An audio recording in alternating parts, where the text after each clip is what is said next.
I don't need this magnifying glass to spot a cheap-looking kitchen.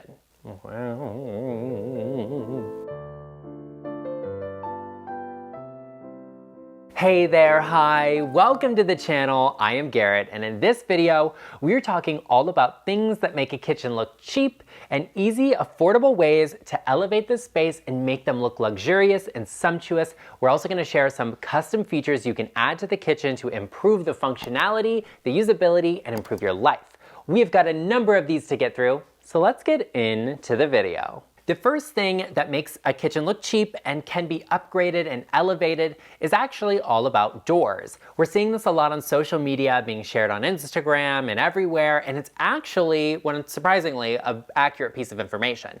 This is all about overlay and fitted doors. There are three types of cabinetry doors you can have. You have partial overlay. This requires a little bit less specifics, it's a little bit less calculations, it's easier to do, which is why we see it in a lot of builder grade or more affordable kitchens.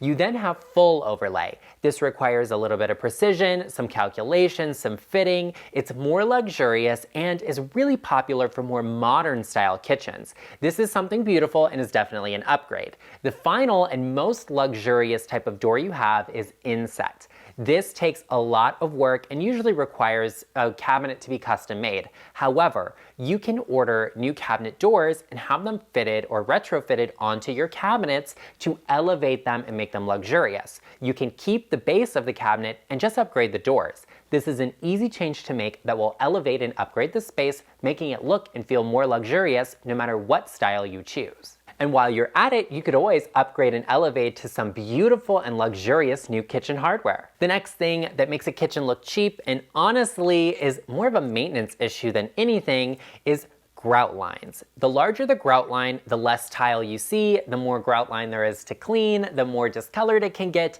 Grout lines should be as minimal as possible. And that doesn't mean you can't use tile. Right now, slab cut stone is very in, but tile is always beautiful, it's timeless and classic. Using smaller grout lines on tile in a kitchen, in any space, including bathrooms or anywhere you might have tile, will make the tile look more luxurious and more expensive. You'll also see more of that tile and less of the grout, meaning you're getting more bang for your buck. And if you're gonna pay for tile, you're gonna pay for the installation and the materials, you might as well get the most out of your money. The next thing that doesn't necessarily make a kitchen look cheap, but a lot of affordable kitchens have and is eliminated out of more custom kitchens, is actually the toe kick. Now this is kind of that notch at the base of the cabinets that's made for your toes to slip under, and I dare you to challenge yourself the next time you're in your kitchen, you're cooking, you're cleaning, whatever you're doing, look down. Are your toes underneath it? Usually, unless you've got 3-inch acrylic toenails, you don't actually use that and it's not necessary.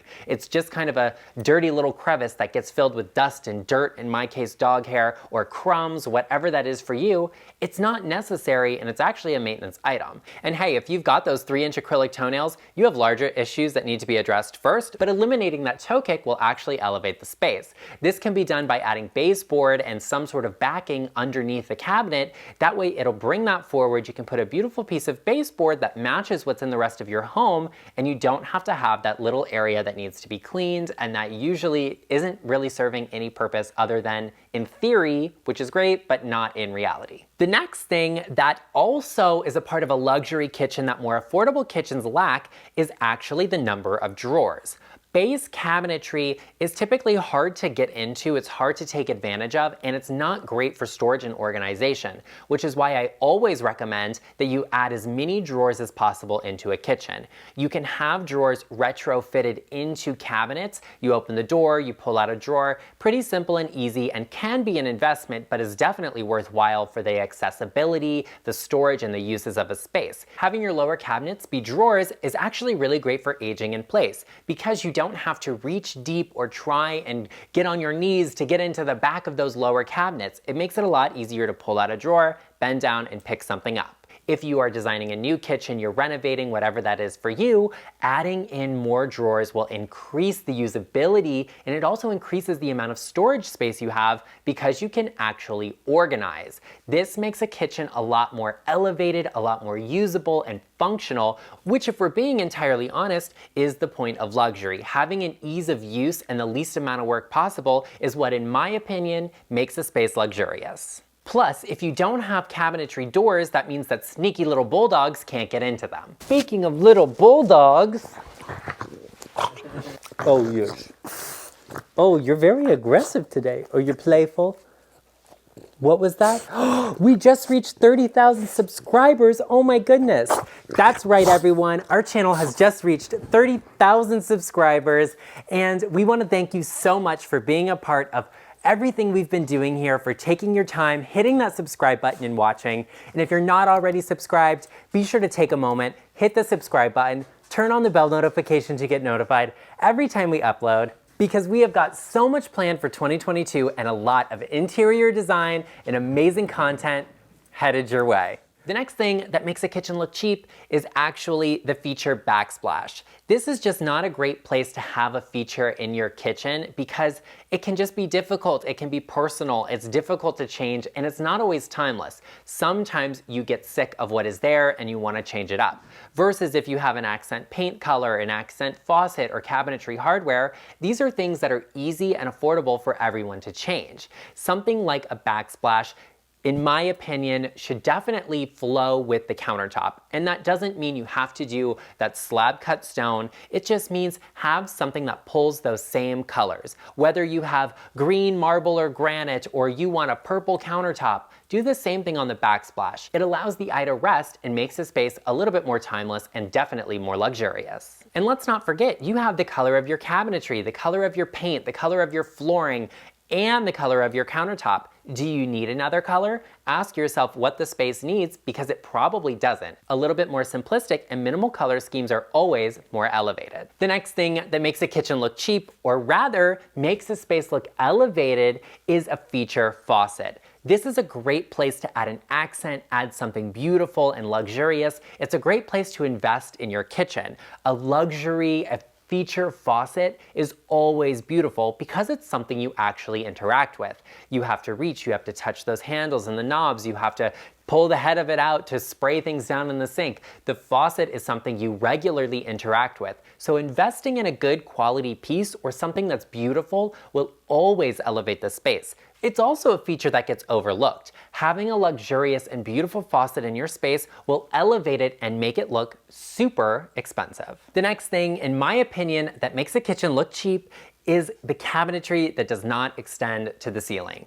Now, some people have ceilings that you just can't take cabinetry up to, be it really high 10, 12, 14-foot ceilings or vaulted ceilings. But for those of us that have normal height ceilings, having cabinetry that extends all the way up is something really important. Not only is it from a maintenance and cleaning perspective, you can't get dust if there's nowhere to get dust. If you've ever dusted on top of your cabinets, you know exactly what I'm talking about. And if you haven't, maybe it's time to dust them. But having upper cabinetry that extends to the ceiling will give your kitchen a more luxurious and more built-in look, as opposed to having cabinets that look like they're just stuck on a wall. This is something that is luxurious, it's timeless and elegant, but can actually be retrofitted or done more affordably. You don't have to necessarily replace your cabinets. You could add another set, or you could add faux cabinet fronts. A lot of times I'm seeing people that are building faux soffits right on the top of their cabinets to eliminate this space. They can be painted or stained the same color.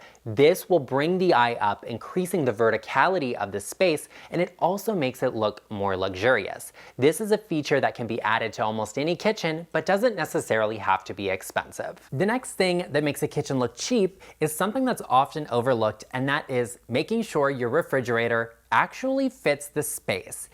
We oftentimes see this, I'll see it in real estate listings, I see it online, I see it on TV shows where it gets overlooked. And having a refrigerator that's not the appropriate depth or width or really fitting the space it's meant to go definitely sticks out. It's a sore thumb. And having a refrigerator that fits will certainly elevate the space. Something else that's also really important to consider is the door swing of that refrigerator.